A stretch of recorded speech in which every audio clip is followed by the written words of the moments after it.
नमस्कार दोस्तों, कैसे हैं आप लोग। बात करेंगे यस बैंक की। यस बैंक के लिए 81 पॉइंट से रिलेटेड एक बड़ी अपडेट निकल कर आ रही है, उसको हम समझेंगे, तेज़ी कब आएगी, सारा कुछ जानेंगे इस वीडियो में।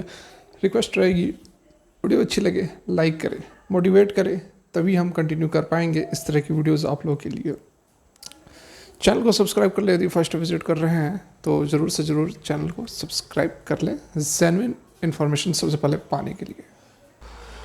तो यहाँ पर बात की जाए आज की, तो थोड़ी सी यहाँ पर हमें तेज़ी देखने को मिली है। बहुत बड़ी तेज़ी तो नहीं है, ये 0.85% की तेज़ी रही है। कल की जो गिरावट हुई थी, कल तो हर तरफ गिरावट थी, हर एक स्टॉक्स में गिरावट देखने को मिली थी। उसके बाद आज थोड़ी बहुत यहाँ पर रिकवरी हुई है, थोड़ी बहुत जो गिरावट थी वो थमती हुई नज़र आ रही है। इससे पहले अच्छा खासा एक मूवमेंट यस बैंक के अंदर आया था, लग रहा था कि कुछ बड़ा हो सकता है। हालांकि ये जो कंसोलिडेशन का फेज चल रहा था, मैं आपको लगातार बता रहा था कि एक ब्रेकआउट होगा, और हुआ भी, होना ही था ब्रेकआउट। देख सकते हैं जो यह चैनल बना रहा था, असेंडिंग एक ट्रायंगल बना रहा था, उसका यह बेस पर यह कंसोलिडेशन होता हुआ बढ़ रहा था, तो ब्रेकआउट होना था, ऑब्वियस सी बात है। तो ब्रेकआउट तो हो गया, ये तो जैसा मैंने आपको बताया था ब्रेकआउट हुआ, लोगों ने एंट्री भी ली होगी, ठीक है। तो यहाँ पर एक अच्छा खासा एक रेंज पकड़ रहा था, 19 रुपये के आसपास जो है यह अब रुक रहा था। देख सकते हैं कि आप 1 2 3 4 5 कैंडल्स का जो हाई है 19 रुपये का बन रहा था, और यहाँ से एक फर्दर मूवमेंट होने की पॉसिबिलिटी हमें नज़र आ रही थी। इस बीच में कुछ ग्लोबल सेंटिमेंट्स निकल कर आ गए हैं, कुछ हाई वैल्यूएशंस हो गए हर तरफ। आप देख लो, जो रेलवे के स्टॉक्स थे उसके अंदर कितनी बड़ी गिरावट हुई है। जो ज़बरदस्त रिटर्न दे रहे थे, 6 महीने के अंदर 2 गुना 3 गुना हो गए थे, ठीक है। तो वो सारे स्टॉक्स के अंदर गिरावट हुई है, मिड कैप स्मॉल कैप के अंदर गिरावट हुई है। तो उन सारा का जो इफेक्ट था वह आपको इन स्टॉक्स के ऊपर भी देखने को मिला, यस बैंक के अंदर भी देखने को मिला। सुजलॉन एनर्जी में देख लो, लगातार 2 दिन से लोअर सर्किट लग रहे हैं। तो गिरावट ऐसी बात नहीं केवल यस बैंक या फिर किसी एक पर्टिकुलर स्टॉक के अंदर आई है, ओवरऑल हर तरफ गिरावट देखने को मिल रही है। तो अच्छी बात है कि यस बैंक के अंदर बड़ी गिरावट नहीं हुई है, बाकी अदर स्टॉक्स के अंदर बड़ी गिरावट हुई है, क्योंकि उनके अंदर रैली भी बड़ी आई है। तो बड़ी रैली आई है तो प्रॉफिट बुकिंग लोग कर रहे हैं, दबाकर प्रॉफिट बुकिंग चल रही है, भी अच्छा खासा माल लेकर बैठ गए हैं। अब वो इंतज़ार करेंगे कि फिर नीचे वैल्यूएशन आए तो फिर से वह एंट्री लेंगे। तो ये जो मौके होते हैं कि ये एंट्री लेने के मौके होते हैं, ना कि प्रॉफिट बुकिंग के होते हैं। जैसा मैं सुजलॉन एनर्जी, IRFC, RVNL वगैरह सारा कुछ कवर करता हूँ, तो आप लोगों को मैं यही बात बताता हूँ कि आप लोग अभी इस लेवल पर एंट्री ले, या फिर आज जो मार्केट ओपन होते जो डाउन हुआ था उस समय आप एंट्री ले सकते थे।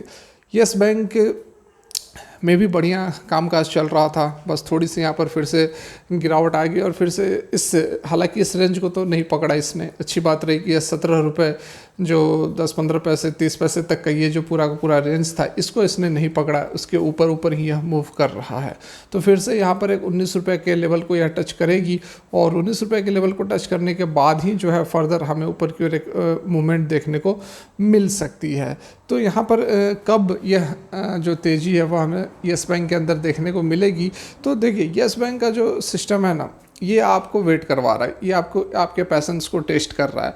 आप अदर स्टॉक्स देख लो, IRFC देख लो, सुजलॉन एनर्जी देख लो, RVNL देख लो, तो इन हर एक स्टॉक्स के अंदर बहुत ज़बरदस्त रैली आई है। लेकिन आप ये चीज़ देखो कि IRFC जब से लिस्ट हुई है, या फिर RVNL जब से लिस्ट हुई है, उसके बाद से अभी आप पिछला 2-3 महीना यदि हटा दो तो उसके बाद से कितना रिटर्न दिया है, इसका भी कोई खास रिटर्न नहीं था। 1.5 साल 2 साल से RVNL IRFC में कोई खासा रिटर्न हमें देखने को नहीं मिला था। अभी जो पिछले 1-2 महीने से ज़बरदस्त रैली आई है, इसी 2-3 महीने के अंदर पूरा का पूरा खेल पलट दिया। तो उसी तरह का आपको जो है यस बैंक के अंदर भी कभी भी देखने को मिल सकता है। जो 3 साल से आपको नहीं दिया, वह 2 महीने 3 महीने 6 महीने के अंदर 2 गुना 3 गुना 4 गुना यह हो सकता है। बिल्कुल यस बैंक के अंदर भी पोटेंशियल है। जितना पोटेंशियल आप सुजलॉन एनर्जी के अंदर देखते हैं, जितना पोटेंशियल आप RVNL के अंदर देखते हैं, उतना ही पोटेंशियल यस बैंक के अंदर भी है। यस बैंक के अंदर भी दम है कि यह एक मल्टीबैगर स्टॉक बन के निकल सकता है। हाँ, ये परफॉर्म नहीं कर पा रहा है, एक अंडर हॉर्स है, जो कहते हैं कि दबा हुआ, जितनी इसकी पोटेंशियल है उस पोटेंशियल पर यह उतर नहीं पा रहा है, ये बात सही है। तो आपको वेट करना पड़ेगा। आपको करना क्या है, ये बहुत बड़ा तो कोई स्टॉक है नहीं, 17-18 रुपये का स्टॉक है। आप इसमें 10,000 20,000 या फिर 50,000 ही डालकर छोड़ दो, और आपको आराम से अभी लॉन्ग टर्म का यदि आप सोच कर चलोगे तो आपको निराश नहीं करेगा। लॉन्ग टर्म में तो डेफिनेटली येस बैंक आपको निराश नहीं करने वाला है, 2 गुना 3 गुना 4 गुना बना कर ही आपको देगा। ठीक है, तो अभी एक अपडेट आ रही है 81 बॉन्ड्स को लेकर, उस पर भी नज़र डालते हैं क्या कुछ यहाँ पर खबरें निकल कर आ रही हैं। तो यहाँ देखिए, SEBI penalty on yes bank founder Rana Kapoor in 81 bonds, ये ऐड हट जा रहे भाई, हाँ 81 बॉन्ड्स मिस सेलिंग केसेस।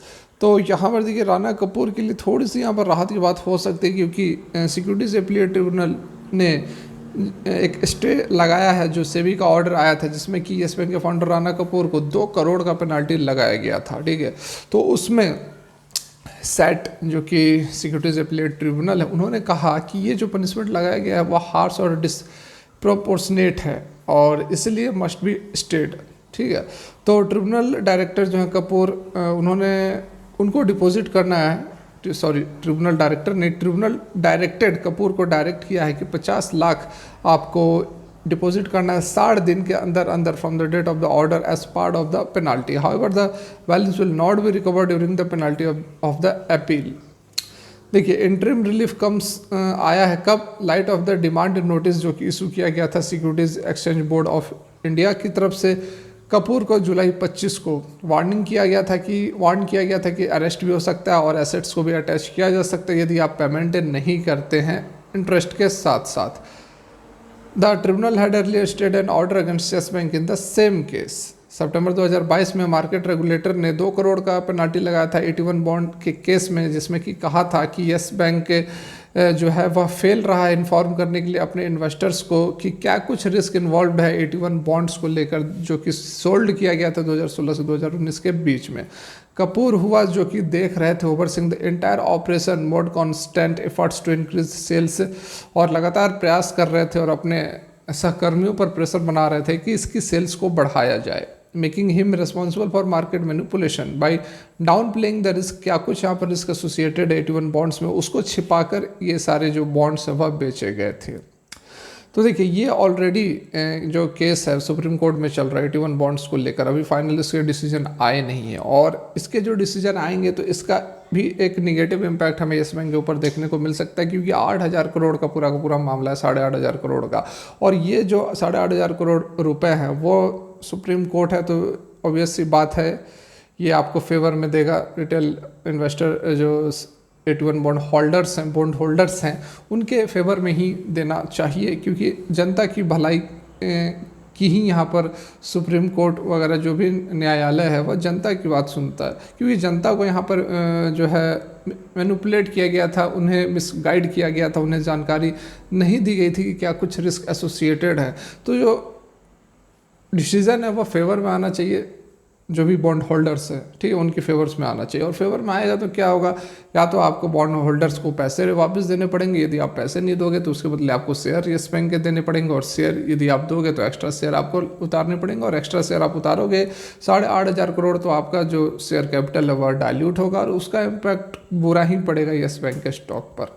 तो ये एक झटका हो सकता है आने वाले समय में जब भी लगे, तो उससे पहले येस बैंक होप कि अच्छा खासा यहाँ पर रिकवर कर जाए, ताकि बहुत ज़्यादा इम्पैक्ट जो है हमें देखने को स्टॉक के ऊपर ना मिले। यहाँ पर देखिए एक और जो खबर है वह निकल कर जो आ रही है, इसमें बताया गया है कि येस बैंक को कॉशन रहना चाहिए। यहाँ देखो आप, Yes bank why investors should exercise caution after the recent rally. ठीक, तो जो रैली आई है अभी, कौन सी रैली है, वही रैली है जो कि आपको लगभग 7-8-10-12% की रैली आई थी ना, जो बड़ी बड़ी कैंडल्स बनी थी, उसके बाद 2-3 दिन कंसोलिडेट करके फिर कल से आज तक गिरावट हो रही है। तो उसके बारे में भी बताया जा रहा है कि ये जो रैली आई है इस पर आपको अलर्ट रहना चाहिए, कॉन्शियस रहना चाहिए। Highlighted recent rally of close to 10% not guided by fundamental last quarter numbers supported by fee and treasury gains loan growth lagged. मतलब वही बात बताई जा रही है कि फंडामेंटल्स जो है वह बहुत ज़्यादा यहाँ पर सपोर्ट करते हुए नज़र नहीं आ रहे हैं।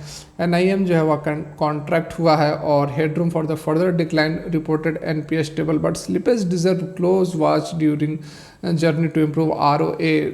ठीक है, स्लिपेज वगैरह थोड़े बढ़े हैं, स्लिपेज जो लोन्स जो लोन्स होते हैं 30 दिन, 45 दिन, 60 दिन, इस तरह कर करके SMA1 SMA2 की कैटेगरीज में बांटे जाते हैं, तो उसको स्लिपेज कहते हैं। NPA में जाने से पहले स्लिपेज में रहते हैं, तो स्लिपेज भी कुछ यहाँ पर बढ़े हैं। तो इस कारण से ऐसी ऐसी बातें ऐसे ऐसे जर्नलिस्ट्स हैं थोड़ा सा यहाँ पर अलर्ट कर रहे हैं। अलर्ट क्या करेंगे भाई साहब, अलर्ट तो उसको आप करोगे जिसमें कि बहुत बड़ी रैली आती है। ये तो पहले ही स्टॉक में हमें रिटर्न कितने सालों से नहीं दिया, इसमें अलर्ट क्या करना है। बिल्कुल कुछ अलर्ट वलर्ट करने की ज़रूरत नहीं है, लोग ऑलरेडी अलर्ट हैं, ठीक है। चिंता ना करें, जिस तरह से IRFC और सुजलॉन ने रिटर्न दिया है, काफ़ी लंबे समय के बाद रॉकेट बना है, यस बैंक भी बनेगा, डेफिनेटली बनेगा, विश्वास बनाए रखें। तो फिलहाल की वीडियो यहीं तक। अच्छी लगी हो लाइक कर दें, नहीं अच्छी लगी हो डिसलाइक कर दें। Thanks for watching, have a good day.